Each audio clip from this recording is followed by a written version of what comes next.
What's up, folks? This is Dan from Discern, and these are my thoughts on the new album from Forevermore, Integral. Forevermore is a metalcore and hardcore band from Indianapolis. Their newest record, Integral, is their fourth full-length album, their second album from Solid State Records. As Forevermore has progressed through the years, as each album has come out, I feel like they have always been getting better. Their sound has been getting more polished. Their technical skills and complexities have grown, and they certainly have gotten more bold and just all-out crushing. Their last two records before this one were slamming, blasting, take no prisoners metalcore, and they've been on a gradual upward climb. And this newest record, while maybe not a leap forward, is a solid addition to their discography and just about lives up to the bar they've set before, which is quite high. Before I dive into it, just to be clear, I wish I had more time with this album, really. I wish I could have explored it more than I did before this video. I loved what I heard, but I was on vacation over the weekend and the first half of this week, so not too much time with this album. But I gave it a few spins on the record player, metaphorically, so here goes. If there's anything I say that you want to add to in the comments, if I miss some glaring feature of this album, please let me know below. One of the first things I noticed about this record, there's more singing parts, for sure, more melodic moments than their last few albums, and I felt like these parts where the vocals sort of took the spotlight kind of kept them from blowing the doors off rhythmically. These moments just don't have the burn the house down energy and the chaos we've seen from these guys before. The melodic vocal parts just can't keep the flame burning like the percussive storms of syncopation that they've centered around for so many years. That being said, every record that comes out from these guys, you feel that you can sense that they've been practicing. The songs are more detailed, they're more creative, they're more technical. They've been improving time and time again. And despite my thoughts about those more melodic vocal moments, I still feel like that's the case here. There are also some great moments where their more melodic side and their rhythmic side come together and blend to make a really powerful and moving sound. Colorful arpeggios and quick movement from the guitars matched with an unrelenting drive and tenacity from the bass and the drums. The beat is dominating. It totally holds center stage, but the guitars create this encompassing web that surrounds the bass and the drums, creates really an exciting context. It's almost like fireworks, actually, where the guitars are sort of the light and the color, and the rhythm section is just the thunderous boom and the power. And really, I think, thinking back to their last albums, this style is really Forevermore's quintessential sound. It's not a new sound within hardcore music or anything. It's pretty common, and you could argue that some bands, I think, do it better. But these guys are no slouches, for sure.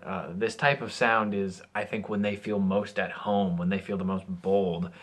And they've been crafting it and perfecting it, like I said, since their first album came out in 2010. There are also some atmospheric moments in this album, more so than their last records. A greater use of ambient distortion, swelling intros, and there's even some lengthy instrumental sections that are quieter and more sparse. And as you may have noticed, the track titles on this album start with one of only 5 letters: I, N, O, E, and P. And they always come in pairs as well, except for the I's. So the 2 N tracks are back-to-back, then the 2 O tracks back-to-back, and so on. But the I tracks, there's 3 of them, actually, and they are more spread out. One at the beginning, one in the middle, one at the end. And I'm not really sure what all this means with the letters, if anything. But I did notice what felt like some similarities of the tracks within the letter pairs. On the last, well, I should say other than the last track, the first 2 I tracks are much more ambient and sort of post-rock inspired. The metal sound takes a back seat to, in those tracks, and the pacing slows down. The E tracks also seemed to be the most eccentric and wildly adventurous. They were really pleasantly odd and chaotic and interesting. And the N tracks, the O tracks, the P tracks, while overlapping much more, I still felt some sort of similarity within their pairs. Maybe I'm just fooling myself, thinking I'm hearing something that's not really there. But it would be cool if that's actually what's going on. A pretty interesting and subtle artistic choice. In terms of sound, with these guys, you got to talk about the drums. The drums are really central, and they sound excellent on this record. For a long time, I've loved how Forevermore's drums sound. Their mix in general. But the drums, they're heavily compressed still, yet they're full of character. You can really hear the whip of the snare, the pummeling doubles from the kick drum. The cymbals are fresh and they're crisp. Everything sounds real, even though, as happens with most hardcore music, they utilize a lot of post-production to sync all the instruments and the performances up to unrealistically tight and exact levels. And they compress the drums, to make them sound bigger and larger than life. But I think here they did so with just the right balance between post-production tweaking and maintaining a rich original recording sound that comes through really clearly. And in terms of drumming too, I really love the style of their drummer, Sammy Vaughan. In the more down-tempo, groove-heavy sections, he has this approach where he throws in a lot of ghost notes and dynamic variance in his beats. He makes a really good use of accents. And I think a lot of metal drummers, they go at 100% all the time. Their rhythms are certainly complex, but dynamically, they can tend to be pretty one-dimensional.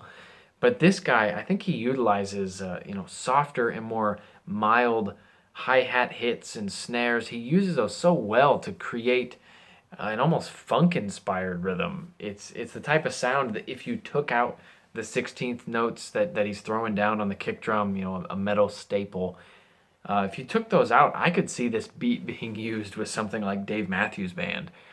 They're incredibly syncopated, full of accents, full of variance. But then when he incorporates that heavy use of kick drum, these beats really become his own. They're sort of a signature sound. Lyrically, with this album, I don't have much to say. I didn't have a ton of listens and a ton of time to look up the lyrics, which is kind of what you have to do with music like this.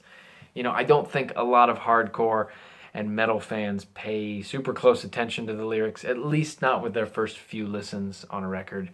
The attention is on the instruments. The vocals play sort of a secondary but important role.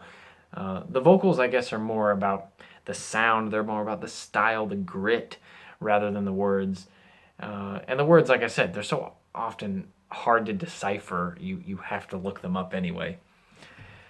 Overall, with this record, I wouldn't necessarily put this album above their records Sojourner and Telos, which I see as sort of tied for the pinnacle of their sound, at least so far.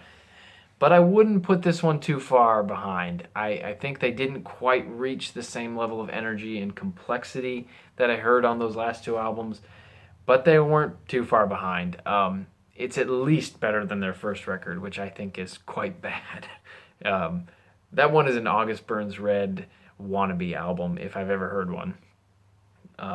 This album blows that one out of the water, for sure. And it's actually cool to see how far these guys have come, because they seem to always be building on what they've done before. They're always expanding, pushing the limits. If you're a hardcore fan, if you're a metal fan, if you're sort of a mathcore fan, you're into those syncopated kick drum patterns, a really precise display of that staccato punch, give this album a listen for sure. Go check out their last two albums as well. I've put a link to this album for you to hear it in the description. Well worth your time, seriously. And I've put a link to their Twitter as well. If you're into that, go give them a follow over there. Support these guys. And with that, that's all I got. Thank you for watching this album review. If you enjoyed this video, please subscribe to the channel. Subscribing is the best way to make sure you don't miss any new reviews. Because remember, new album reviews, just like this one, release every Friday, and new track reviews release every Wednesday. If you have a question or a comment for me about this album or not about this album, let me know. You could comment below this video, you could tweet at me at discernreviews, or you could send me an email, discernreviews@gmail.com. Are you a hardcore or metal fan? Have you listened to this album from Forevermore? Let me know. What are your thoughts about it? Do you agree with me? Disagree with me? Have you listened to this album more than I have? Probably. I hope to hear from some of you. Hope to hear your thoughts. Anyway, I hope this helps. See ya.